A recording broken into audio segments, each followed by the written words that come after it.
Operation Sindoor, Bharat Pak సాయుధ ఘర్షణ ఈ పరిణామాలతో తెలుగు మీడియాలో కూడా అది ప్రధానమైనటువంటి స్థానం ఆక్రమించింది. కానీ లేకపోతే ఈ సమయంలో ముఖ్యంగా ఆంధ్రప్రదేశ్లో పూర్తి ఫోకస్ వైసీపీకి సంబంధించిన అరెస్టులు వీటి మీద ఉండేది. ఈ క్రమంలోనే జగన్ అరెస్టుకు జరుగుతున్నటువంటి ఒక పెద్ద ఈ అన్ని అడుగులు ఇదొక ఆపరేషన్. ఈ ఆపరేషన్లో బీజేపీ పాత్ర ఏంటి, కేంద్రం పాత్ర ఏంటి?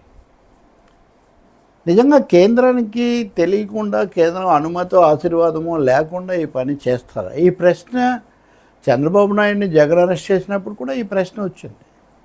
మోదీకి తెలియకుండా, కేంద్రానికి తెలియకుండా అరెస్ట్ చేస్తారని. ఆ సమయంలో ఢిల్లీకి వెళ్ళినా కానీ ఈ విషయం మాట్లాడేవాళ్ళు కాదు బహిరంగంగా, కానీ బయటకు వచ్చి చెప్తుండేవాళ్ళు. కోర్టులో కూడా జరుగుతూ ఉండేది. ఒక అంశం ఇక్కడ మనం గుర్తుపెట్టుకోవాలి. జగన్మోహన్ రెడ్డి మీద ఉన్న కేసుల గురించి 2014-19 మధ్యలో టీడీపీ ప్రభుత్వం అనేక సార్లు కేంద్రం దృష్టికి తీసుకొస్తూ వచ్చింది. ఇదిగో అదిగో అని వాళ్ళు అంటూ వచ్చారు. మళ్ళీ జగన్ అధికారంలో ఉన్నప్పుడు అమరావతిలో ఏదో జరిగింది, లేకపోతే ఇంకేదో జరిగింది, ఈ అంశాల మీద మీరు చర్య తీసుకోండి అని వాళ్ళు పదే పదే కేంద్రానికి చెప్తూ వచ్చారు. వీటి మీద మీరు తీసుకోండి. సిబిఐ ఇప్పుడు ఆఖరికి చంద్రబాబును అరెస్ట్ చేసిన వ్యవహారంలో స్కిల్ కేసులో కూడా మీరు చర్య తీసుకోండి అని అడిగాము, వాళ్ళు ఒప్పుకోలేదు కాబట్టి మేము తీసుకున్నామని వీళ్ళు అన్నారు. ఈ రెండు సందర్భాల్లో అప్పుడు ఇప్పుడు కూడా బీజేపీ కేంద్రం యొక్క వ్యూహం ఒకటే. తెలుగుదేశము వైసీపీ పచ్చగా ఎప్పుడు ఇలాగే ఉండాలని వాళ్ళు ఏం కోరుకోవట్లేదు. ఆంధ్రప్రదేశ్లో ఈ రెండు పార్టీల చుట్టూ రాజకీయం తిరగడం బీజేపీకి ఏమాత్రం కూడా నచ్చని విషయం.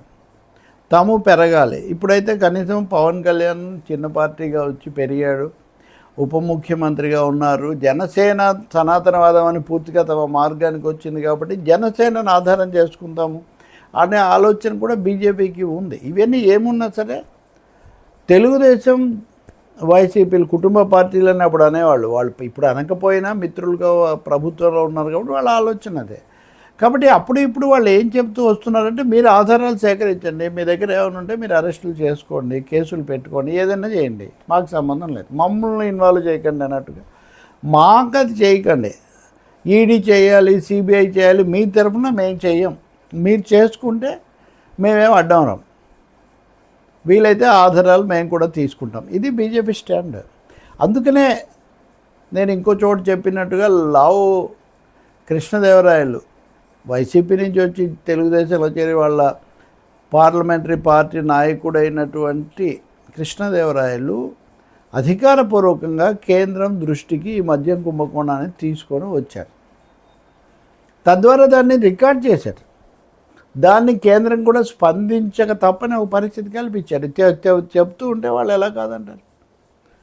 కాదంటే మళ్ళీ దాన్ని ఏ విధంగా సమర్థించుకుంటారు? రాజకీయంగా సమస్య కదా. మీరు ఇక్కడ ఎన్డీఏ కూటమిలో ఉండి అక్కడ వైసీపీ మీద దీన్ని మీరు ఎలా ఉపేక్షిస్తున్నారని. అందుకనే వాళ్ళు ఏమన్నాలంటే ఒక విధంగా లౌక్యంగా చాకచక్యంగా మీరు చూసుకోండి ఆధారాల ప్రకారం అని. ఇవి ఇప్పుడు ఈ సిట్ వేసి అనేక వివరాలు ఇవి వచ్చిన తర్వాత సిట్ దగ్గర నుంచి ఆ పత్రాలు ఆధారాలు ఈడీ తీసుకుందని చెప్తున్నారు.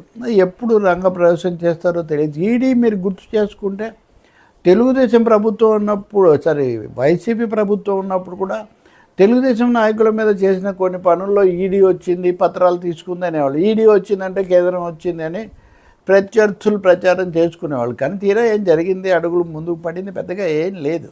అలా వచ్చిన వాళ్ళలో కొంతమంది ఇప్పుడు బీజేపీ ఎమ్మెల్యేలుగా ఎంపీలుగా ఉండడం కూడా మనం చూస్తాం. సిబిఐ దాడులకు, ఈడీ దాడులకు గురైన వాళ్ళు కూడా. అందుకని ఈడీ సిబిఐ అన్నవి మోదీ హయాంలో అవి త్రిశూల వ్యూహానికి ప్రతిబింబాలుగా మారిపోయాయి తప్ప ఇంకోటి కాదు. కాబట్టి ఇక్కడ కేంద్రం మీద భారం పెట్టకుండా చంద్రబాబు నాయుడు ప్రభుత్వం ఏం చేసినా మేమేమి అడ్డం రాము అన్నది ఒకటి కేంద్రం యొక్క వైఖరి. సరే, అడ్డం రాకుంటే అదే 10,000 అనుకుంటుంది కదా తెలుగుదేశం పార్టీ సహజంగా. ఇందులో నేనేమి వేరే కోణాల్లోకి ఏం లేవు, ఉన్న పరిస్థితి చెప్తున్నాను నేను. కాబట్టి పరోక్షంగా ఆశీర్వదించినట్టే, పరోక్షంగా అండగా నిలబడినట్టే. వాళ్ళు దెబ్బతిన్నా మంచిదే, వీళ్ళు దెబ్బతిన్నా మంచిదే, మాకు వ్యాక్యూమ్ ఏర్పడుతుంది అన్నది బీజేపీ ఆలోచన. నేను బీజేపీతో కలిసి నేను నాయకుడిని అవుతానని పవన్ కళ్యాణ్ అనుకుంటున్నారు. ఇప్పుడు అది ఎలా జరుగుతుంది, వాళ్ళు ఆయన అనుమతి ఇస్తారో లేదా కాలం భవిష్యత్తులో చెప్పాల్సి ఉంటుంది. మనకు కొద్ది రోజుల్లో లేదా కొద్ది మాసాల్లో ఆ స్పష్టత కూడా వస్తుంది. కానీ ఆయన అయితే అదే మార్గాన్ని నమ్ముకున్నట్టే మనకు కనిపిస్తుంది. అందుకని కనిపించని ఒక ప్రచ్ఛన్న యుద్ధం, కోల్డ్ వార్ కూడా వాళ్ళ మధ్యలో ఉంటుంది. సో ఈ మూడు పార్టీల మధ్య కోల్డ్ వార్. మీరు ఈరోజు గమనిస్తే మాజీ ఎమ్మెల్యే ప్రసన్న కుమార్ రెడ్డి, నల్లపరెడ్డి, ఆయన బీజేపీతో పొత్తు పెట్టుకొని ఉండాల్సింది. మనం బీజేపీ తెచ్చిన అన్ని బిల్లులకు మద్దతు తెలిపాం కానీ వాళ్ళతో పొత్తు పెట్టుకోలేదని ఆయన చెప్తున్నారు. వచ్చేసారి పొత్తు పెట్టుకోవాలని నేను కోరుకుంటున్నా అని కూడా చెప్తున్నారు. ఇది దేనికి సంకేతం అంటే వక్ఫ్ బిల్లు విషయంలో వైసీపీ కొంచెం స్వతంత్రంగా భిన్నంగా వ్యవహరించింది. దాని మీద కూడా అనేక కథలున్నా వాళ్ళు నిలబడ్డారు అంతవరకు. కానీ అది కూడా వైసీపీలో కొంతమందికి ఇష్టం లేదు. కేంద్రంతో మంచిగా ఉండాల్సింది పోయి ఇది ఎందుకు చేసామనే ఆలోచన ఉన్నవాళ్ళు కూడా ఉన్నారు. బహుశా ఈయన చేసిన ప్రకటన దానికి ఉదాహరణ అనుకోవాలి. అంటే వైసీపీలో ఈ వాయిస్ బయటికి వచ్చిందంటే బహుశా నెమ్మదిగా ఇది పెరగచ్చు. టు చూస్ బిట్వీన్ టూ అన్న దాంట్లో బీజేపీకి మేము కూడా దగ్గరగా ఉన్నాము, నిజానికి మేమే దగ్గరగా ఉన్నాము, 5 ఏళ్ళు మిమ్మల్ని బలపరిచాము, మోసాము. ఇంకా చెప్పారండి, అందరూ ముగ్గురు మోసారు. ఇప్పుడు బీఆర్ఎస్ కూడా కొంత సానుకూల వైఖరి తీసుకుంటూ ఉంది. కాబట్టి కేంద్రం పరోక్షంగా అప్పుడు చంద్రబాబును అరెస్ట్ చేసినప్పుడు కానీ ఇప్పుడు జగన్ అరెస్ట్ చేయడానికి కానీ వాళ్ళ యొక్క మద్దతు అయితే ఉంటుంది. తర్వాత లోకేష్ వెళ్ళి చంద్రబాబు అరెస్ట్ అయ్యే కొన్నాళ్లకు పురంధేశ్వరితో సహా వెళ్ళి ఆయన మాట్లాడి కొంత ఏదో ఓ పరిస్థితి తెచ్చుకున్నారు. ఇప్పుడు కూడా ఆయన వెళ్ళాడు అరెస్టుకు సంబంధించి. కాబట్టి ఇక్కడ లోకేష్ ఏం మాట్లాడారు, ఏం జరుగుతుంది, లేకపోతే బీజేపీ జనసేన అలాగే తెలుగుదేశం తరఫున లోకేష్ కూడా పూర్తి స్థాయిలో దగ్గర అవుతారా, ఇలాంటివన్నీ కూడా మనకు స్పష్టం అవుతాయి. అందులో పెద్ద సందేహం లేదు. కానీ ఈ అరెస్టుల పర్వంలో మటుకు బీజేపీ పరోక్షంగా అనుమతించి రెండు ప్రాంతీయ పార్టీలు ఒకదాన్నొకటి దెబ్బ తీసుకునే పరిస్థితిని వీలైనంత పెంచాలి అని చూడడం మటుకు మనకు కనిపిస్తుంది. జగన్ అరెస్ట్ చేసి ఆధారాలు చూపించి కోర్టులో విచారణ జరిపి ఏదైనా చేయొచ్చు. ఏదైనా కొన్నాళ్ళకు, కొన్ని వారాలకు, కొన్ని మాసాలకు అందరి నాయకులు బయటకు వస్తారు కదా.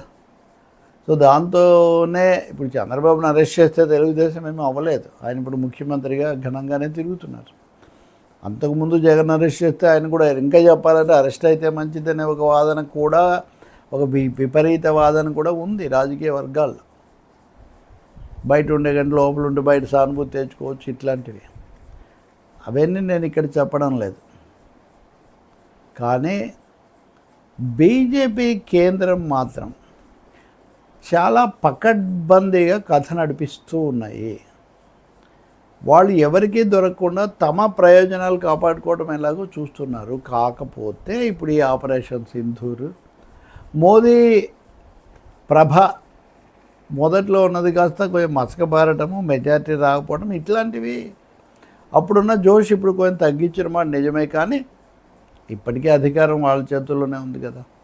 కాబట్టి ఈ థర్డ్ డైమెన్షన్ ఇందులో వైసీపీ టీడీపీ మధ్యలో థర్డ్ డైమెన్షన్ బీజేపీది.